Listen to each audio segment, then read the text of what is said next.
Hey guys, it's Maya. It's been a little while, life got the better of me for a little bit, but I'm here now and hopefully better than ever. Today I am going to show you guys a wire jewelry tutorial on how I make these really cute bow earrings.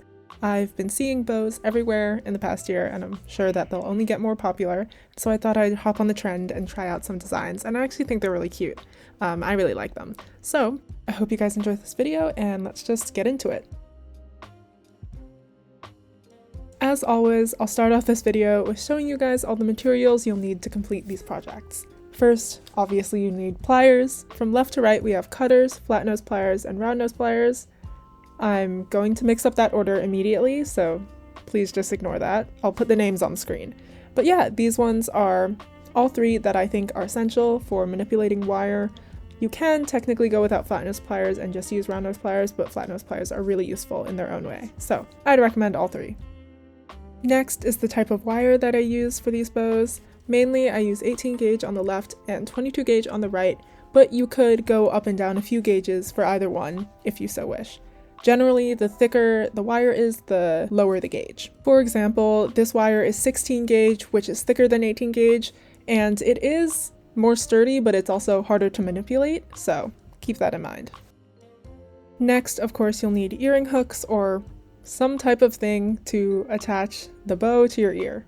And then this last part is optional, but as you saw from some of the examples I showed you at the beginning, some of the bows did have beads above them, so if you want you can add some sort of bead. I usually like using pearls or some sort of pink bead, I think because I'm in the mood for Valentine's Day already, so that is also an option if you want to add a bit of sparkle to your bows.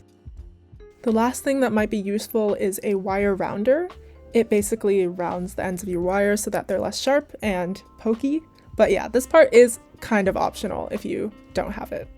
And that is it. I think I didn't forget anything, so now let's go on to the designs.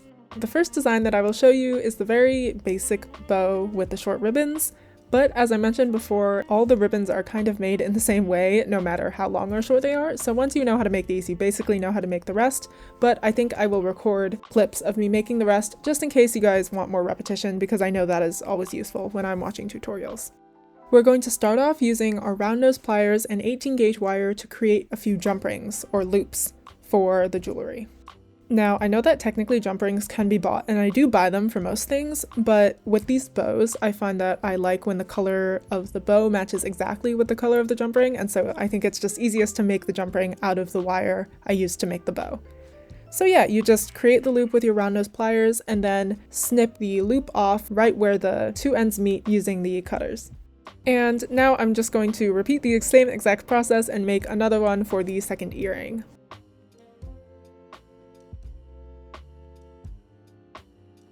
And now we're actually going to start making the bows. So take the same 18 gauge wire that you were working with before, and first notice how the tip of the wire is kind of bent because I was making jump rings. You can just use your flat nose pliers to bend that out as flat as possible. Now use your thumb and maybe 1 centimeter or 2 centimeters beyond the end of the wire, bend at about a 90-degree angle. This end of wire will be one of the ribbons sticking out from underneath the bow. Now use your fingers to start creating the first loop of the bow. I am not that precise on this step because I like it when my bows are a little bit not symmetrical, but to each their own, you can be as precise or as unprecise as you want. And then also notice that I'm not really using pliers for this step, and that's because pliers can nick the wire a little bit, so if you don't want your wire to look too scratched and to also preserve the longevity of the wire, I would recommend primarily using your fingers to manipulate the wire in this step. Next, you're going to place your index finger right at the joint of the bow, or where all the ribbon kind of connects, and then you're going to bend your wire a little bit upwards to start creating the next loop of the bow. Once you are done creating that loop, make sure that your wire is going behind everything that you just made. And this is what it looks like. Hopefully I'm explaining this okay, and if not, the visuals should be much clearer than what I'm saying. Now you can see me bending the ribbon using my flat nose pliers just so that the ends are parallel, and I'm going in with my pliers because it's a little bit small to get in with my fingers. And now, once your ends are parallel, you're going to start winding the wire / ribbon around the middle of the bow. And that's basically exactly what it sounds like. You'll bring the entire spool of wire up so that it wraps around essentially the connectors between the two loops of the bow. And here I'm just trying to show you as many angles of it as possible because I know it's a little bit hard to explain. And then before you bring it down, you're actually going to do one more thing, which I will show you in a second. So when I was actually first making the design for these bows, I encountered a little problem, which was how to attach the bows upright to an earring hook. And this was my best solution, to put a jump ring in that bundle in the middle of the bow. So that is what we're going to do. First, you're going to take a random piece of wire that's just as thick, if not thicker, than the one you're currently using. So 18 gauge or thicker. And you're going to put it right in that middle, kind of along one of the loops, as you can see here. And then what you're going to do is you're going to bring down your 18 gauge wire over it. And this will create a tiny space in the middle of the bundle of the bow that will allow for us to put a jump ring in later to attach the earring. Now you're just going to leave that little bit of wire there and continue wrapping the original 18 gauge wire around it twice. Once you're done wrapping the wire around the center of the bow, you can kind of wiggle out the placeholder wire so that you are just left with a small gap. And now, to make everything easier, I would just use my cutters and snip off the spool of wire because it can be a little bit clunky to work with. So that is what I'm doing now, and just make sure it roughly matches the length of the other end. And here we have the main structure of the bow. As you can see, there is a little gap in the middle, which is where we will stick the jump rings that we made earlier. So first, you'll grab a jump ring and open it slightly with your flat nose pliers, like so. And then what you're going to do is kind of finagle it into the center. This part is actually a little bit hard. I did it really well the first time, which is the time you see here, but even so, I dropped it. And it can be a little bit hard to get the jump ring into the gap because the gap is so small and also the jump ring is really small and hard to get a hold of. So if you need to, you can grip the jump ring with a pair of pliers and try to get it in so you have a bit more visibility. But once you get it in that gap, you can close the jump ring with your flat nose pliers, and then your bow is basically complete. Don't worry guys if this is a little bit confusing. I'm going to show this multiple times throughout this video, even though you technically only need to see it once because it is the same for every single bow, but I know that repetition always helps. So if you can't quite grasp it yet, just watch it over a few more times when I next do it, and I'll show you some tips and tricks on how to get that jump ring in the middle. Once I'm done closing the jump ring, I like to turn the jump ring in its place so that the gap of the jump ring is hidden within the middle of the bow, and that's just to make it look a little bit more seamless so that you can't actually see the opening of the jump ring, but that part is completely optional. And here we have it. This is the bow all complete. I'm showing it to you from all different angles. Now I'm just using my flat nose pliers to straighten out some of the ends because they can get a little bit wonky, and then I'm also just bending the second end that I made slightly so that it's a bit more on the same level as the other end. Now all you really need to do is move the bow around to your liking. If the ends are a little bit longer, sometimes I like to curve them inwards or outwards, but since these are so short, I kind of just leave it alone because I think it looks good as is. And that is one bow all complete. The last step is just to attach the bow to an earring hook. Actually, as you'll be able to see soon, there is a quote-unquote nice side of the bow and not so nice side of the bow. The middle of the bow does look slightly better from one side versus the other because on the other side you can see where the loop bends. So just keep that in mind, and then if you're attaching it to something like an earring where you want the best side facing forward, just make sure that you're adding it to the hook in that orientation. So yeah, just use your flat nose pliers to open the end of the earring and then slip the jump ring on. Then just use your flat nose pliers to close the earring, and you are completely done with one. I'll insert some B-roll here of the earrings up close just because I think that it's helpful to understand the structure of the earring and also just to see generally how it's supposed to look afterwards, and then you guys will get plenty more examples of how I exactly make them. With that being said, I'm going to show you the exact same process for making the second earring in this pair. If you think you got it completely and don't need to watch it, feel free to skip to the next design, but for now, here is the exact same earring, just in case you want another go around. As before, you're going to use your thumb to create a roughly 90-degree angle with the wire, leaving about 1.5 to 2 centimeters for the end. Next, you're going to use your fingers to create the loop in the same direction as the end. Once you have the loop mostly formed, just make sure that the wire continues down past the middle, as you can see here, just so that the middle bundle of the bow is not too thick. Next, you're going to use your index finger again to create that little bend upwards to create the other loop. This is generally what that should look like, and then just use your index finger again to create the other half of the bow. When you start closing the other loop, make sure that your wire is going behind everything you just created. Now you can take your flat nose pliers and grip the loop that you just created right near the middle, and then bend the ribbon so that it is parallel to the ends that you just created.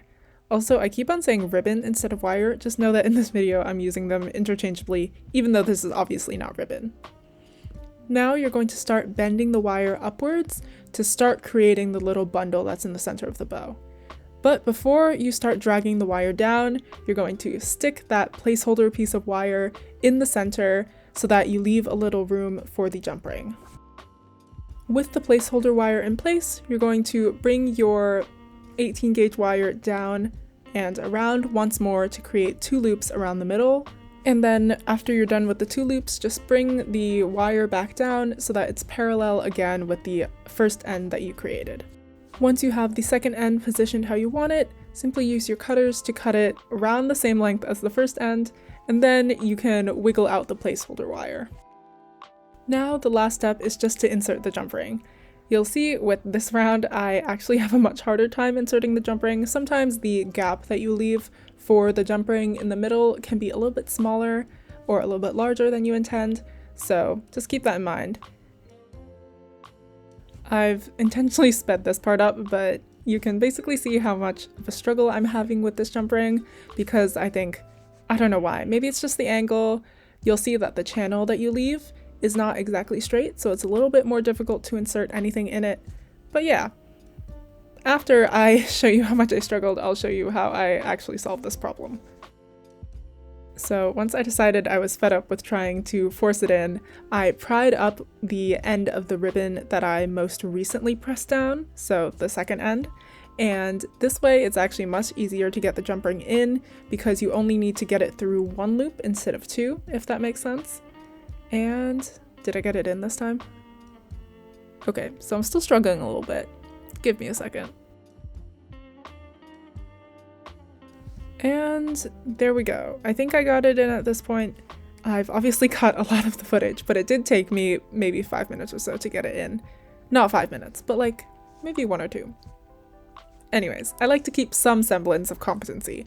But as you can tell, because of my refusal to use pliers in this step, I just sacrifice a bit of my time instead. So once you get the jump ring in, you can use your flat nose pliers to push down the ribbon end that we originally pried up to get the jump ring in easier. And this is actually why I don't use the jump ring at first and I use a placeholder piece of wire instead. It's very hard to do this when the jump ring is closed or very close to closed because you need to get the entire end of the ribbon in. So yeah, that's the reason why I use the placeholder. Maybe there's an easier solution, but for now this is what works for me. You might need to use your flat nose pliers a little bit to manipulate the middle because we did bend it out of shape, but other than that, you should be fine. And then once you've got the end of the ribbon back to where you wanted it to be, just use the flat nose pliers to close the jump ring, and then use your fingers a little bit to turn the end of the jump ring into the middle so that it's not showing. Now all we need to do is put the bow on an earring hook. So take your earring hook, open the loop at the bottom with your flat nose pliers, and then put the bow on, making sure that the orientation is the way that you want it. And now I'm going to show you how I use the wire rounder. So normally in my designs, I actually don't have any wire ends sticking out very much. I usually turn them into a loop so that they don't poke people. But for this design, I thought that just leaving the ends of the wire free like ribbon would be great. So a wire rounder is useful for this step. This is a very vibes-based tool. So basically everything that I do is I touch the end of the ribbon just to make sure that it's not too rough. And if it is too rough, I just wiggle the wire rounder on it a little bit until when I touch it, it's smooth. And with that, we are done with the very first design. Now I'm going to show you the second design. This design is actually going to be a bit of a blend between two of the pair of earrings that I showed you at the beginning of this video, the one with the beads and then the longer bows. And that's just because the bows are made essentially the exact same, and so I didn't think it would be very useful to show you how to make all three designs because they're just slight variations of each other. Like before, we're going to start off this design using our round nose pliers and 18 gauge wire to create the two jump rings. Again, the wire here is a little bit bent because I just finished making the jump rings, so you can just use your flat nose pliers to flatten them out. And because I forgot to do this before, here is the two earrings that I'm going to combine into this second design. As you can see, the right one is a lot longer, and that is what we're going to do now. So instead of taking 1 or 1.5 centimeters, you're going to take maybe 2 to 3, and then bend your wire at a 90-degree angle as always. Now you're going to use your fingers to create the first loop. Then with your index finger, pinch at around the center of the bow and push the wire upwards. Now continue pushing up the wire using your index finger until you've formed the second loop. And again, when you're closing the loop, just make sure that the wire goes behind everything you just created. Once both loops are roughly formed, you can pinch everything together just to make sure that they all meet at a single point in the middle of the bow. Now you can use your flat nose pliers to pinch the very base of the loop that you just created and make sure that the two ends of the ribbon are parallel. Now start pushing the wire around the entire middle, making sure to encapsulate both bows and the other end. Now put your placeholder wire in between both loops, right underneath the wire that you're about to bring down to wrap the middle. And once that's in place, you can bend the wire frame around the middle and the placeholder wire twice.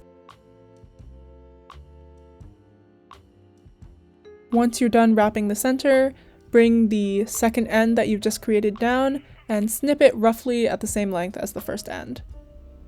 Now you can kind of wiggle out your placeholder wire, but before that I'm just showing you what it's supposed to look like. And once your placeholder wire is out of the actual bow, you can open up one of your jump rings using your flat nose pliers and start to wriggle it into the center. Once again, this part is a little bit difficult and requires a little bit of patience, so please don't feel bad if you don't get it on the first go. Most of my footage is actually chopped, so you don't see how much I struggle getting the jump ring in. But if you are really having a hard time, you can always do what I just did and pry up the end of the ribbon so that you only have to get the jump ring through one end of the middle. And then once you get it through there, you can put down the end of the ribbon again. And a few lifetimes later, I finally got the jump ring through the middle. So now I can just push the end of the ribbon that I pried up down with my flat nose pliers. Like before, I'm using my fingers to turn the jump ring until the open end of the jump ring is in the middle of the bow so that you can actually see it. And then once you're done with that step, you can manipulate the ends of the wire as much as you would like to. In the previous design, because the ends of the ribbon were so short, you couldn't actually do anything with them, but because this one is much longer, feel free to wiggle them around or also leave them straight. I tend to enjoy just curving them inward slightly. I think that looks very natural and how a bow normally looks. And then I actually also like to bend down the loops of the bow just to make them look a little bit droopy because I think that looks pretty natural. Now, if you want, you can just attach these directly to the earring hooks, or you could add beads on top of them, which I think is a really cute touch.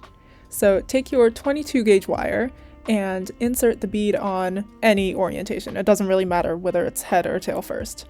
Next, use your round nose pliers to create a very small loop at the top of that bead.